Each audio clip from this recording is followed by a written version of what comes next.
안녕하십니까. 마이바시의 회계 이야기 마이바입니다. 오늘은 23번째 시간입니다. 우리가 저번에 그 현대리바트라는 회사의 사업보고서와 재무상태표, 그 재무제표를 우리가 검토하는 도중에 그 재무상태표에 계약부채라는 용어가 등장했습니다. 그래서 그 당시에 제가 계약부채에 대해서, 개념에 대해서 다음 시간에 한번 설명해드리는 시간을 한번 갖겠다고 약속을 드렸어요. 그래서 이번 시간에는 그 계약부채에 대해서 한번 개념만 잠깐 짚고 넘어가는 시간 갖겠습니다. 자, A라는 회사가 있고 B라는 회사가 있다고 해요. A와 B라는 회사가 있는데 서로 이제 계약을 하는 거죠. 제품 인도 계약을 체결했어요. 제품 인도 계약을 체결했고 계약상 날짜를 보니까 실제 대가 수령일이 이날이에요. 4월 24일 날. 그래서 근데 실제 대가 아니 계약상 대가 수령일 계약에 실제 대가는 수령하지 않았지만 계약상 대가 수령일이 4월 24일 실제 대가 수령일은 5월 8일 날 현금을 받았어요.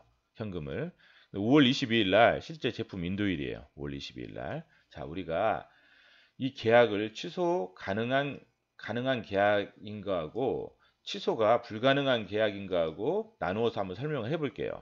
이번 시간에는 분개를 할게요. 차변 대변에 분개를 하는데 제가 저번에 설명할 때 그 분개는 재무상태표의 구조만 알면 쉽다라고 설명을 해드렸죠. 재무상태표의 구조. 재무상태표는 왼쪽이 뭐라고 했죠? 자산. 오른쪽이 부채와 자본. 그러니까 왼쪽은 자산이고 오른쪽은 부채와 자본이에요. 왼쪽은 차변이라는 용어를 써요. 그냥 용어예요, 용어. 이건 뭐 뜻을 알 필요도 없고 뭐 왼쪽이 차변, 왼쪽을 뭐 개똥이라고 하면 개똥이가 되는 거예요. 오른쪽은 대변. 용어예요, 그냥.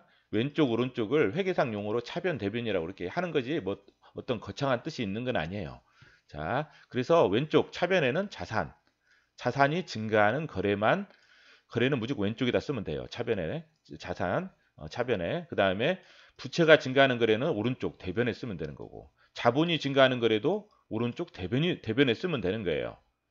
그래서 분계라는 것은 자, 만약 그 소모품비를 샀다. 회사에서 소모품비를 샀어요. 소모품을 샀어요. 소모품을 샀는데 소모품비가 들겠죠. 그러면 소모품을 사면 어떻게 사요? 현금으로 사잖아요. 현금으로 사는데 그러면 이게 왼쪽 오른쪽이라고 해요. 그러면 현금이 나가잖아요. 대변. 현금이 나가면 자산이잖아요. 현금이라는 건 자산이 나가니까 현금 막 5천 원짜리 샀다. 5천 원. 그 다음에 소모품비 상대 계정을 소모품비라고 그냥 써주면 되는 거예요. 이게 비용인데 뭐 비용이 뭐 증가하는 거는 참 이렇게 외울 필요 없이 자산이 감소하잖아요. 그럼 오른쪽 대변에 쓰고 나머지 상대 계정은 소모품비 이렇게 쓰면 되는 거예요. 분기는 간단하게 이렇게 생각하셔요. 그리고 자 이제 이 부분을 이제 한번 설명해. 취소 가능한 계약이다. 이 계약이. 그러면 처음에 그 제품 인도 계약을 체결할 때는 분개를 안 해요. 그 다음에 계약상 대가 수령일도 분개를 안 해요. 왜냐하면 이건 언제든 취소 가능한 계약이기 때문에 이 계약상 대가 이것도 취소 가능하잖아요.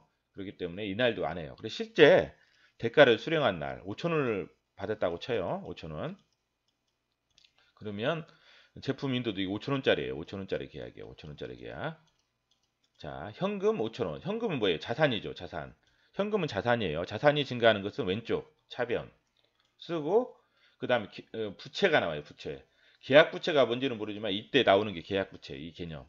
계약상 이렇게 부채가 발생하는 게 계약 부채예요. 이런 계약을 했을 때 좀 선수금 쪼잖아요. 선수금 미리 돈을 받는 거. 선수금과 같은 비슷한 개념이라고 보시면 돼요. 선수금과 같은 개념. 미리 돈을 받았어요. 받았는데 이런 것을 계약부채라는 계정 과목으로 쓰고 5천원 그 다음에 이 부채가 증가하니까 뭐예요? 오른쪽 대변에다 쓰는 거예요. 그리고 실제 제품을 인도했다. 인도한 날 매출을 인식하는데 이때 이제 뭐냐면 제품을 인도하면 이제 우리가 이제 부채가 없어져요. 부채를 없애야 될 거 아니에요. 이제 이미 이제 그 서로 계약 관계가 끝났잖아요. 그럼 부채는 없어지고 부채가 감소한다는 건 뭐예요?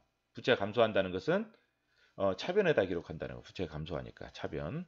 자, 그리고 상대 계정이 뭐예요? 매출. 매출이 일어났잖아요, 실제로. 이제 이때 매출을 인식을 해주는 거예요. 매출을 인식을 해주는 거예요. 5,000원. 이런 식으로 취소 가능한 계약은 이런 식으로 쓰고, 자, 취소가 불가능하다.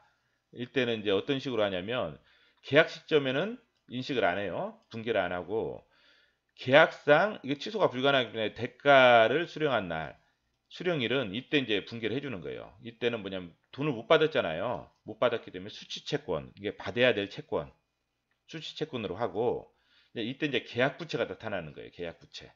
계약부 이때는 현금 받을 때 나타났잖아요. 근데 이때는 계약부채가 이때 발생을 해요. 5,000원.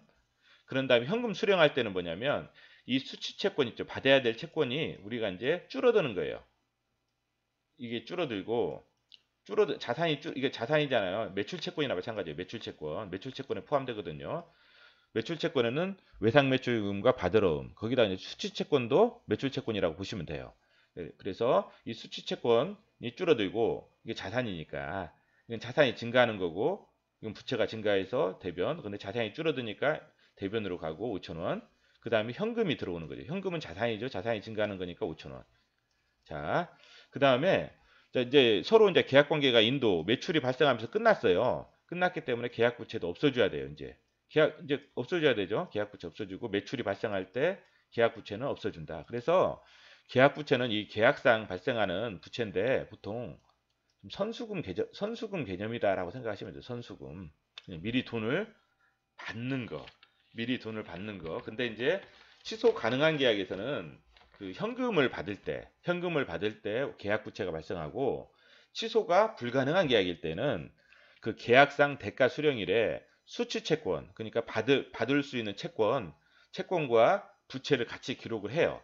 그래서 현금 수령할 때는 그 채권이 없어지면서 현금이 증가하고, 그 다음에 매출이 나중에 이제 인도할 때 매출이 발생할 때는 부채가 또 없어지면서 매출이 증가하고, 이런 식으로 붕괴는 이런 식으로 이루어져요. 그래서 재무상태표에 계약 부채가 있다. 그러면 부채에 이제 계약 부채라고 이제 나오는 거죠. 이제 계약 부채라고 나와요. 이 계약 부채가 나왔다는 것은 뭐냐면 이러한 구조 하에서 계약 하에서 이루어지는 어떤 계약이 이루어지는 회사다. 현대리바트가. 이제 그렇게 인식을 하시면 돼요.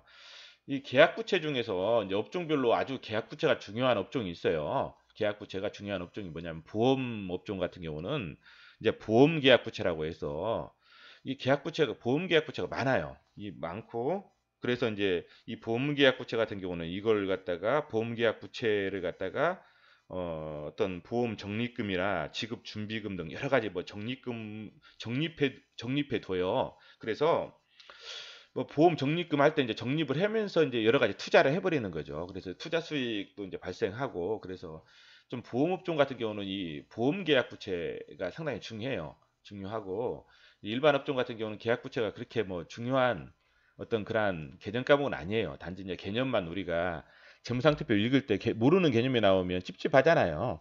그렇지만 좀 알면, 용어라도 이렇게 한 번씩 들어보고 알면 그래도 익숙해지니까 좀 익숙하기 위해서 배우는 거고, 실제로 좀 중요한 업종은 보험 업종에서는 계약 부채가 중요하다. 보험 계약 부채가. 왜냐하면 그 계약 부채에 따라서 계약 부채를 통해서 우리가 보험금 적립을 하면서 여러 투자처에 투자를 할 수 있거든요. 그렇기 때문에 이제 어, 그러한 부분들을 한번 그런 관점에서 그냥 공부해 보시고, 또 오늘은 이 정도 선에서 마치겠습니다.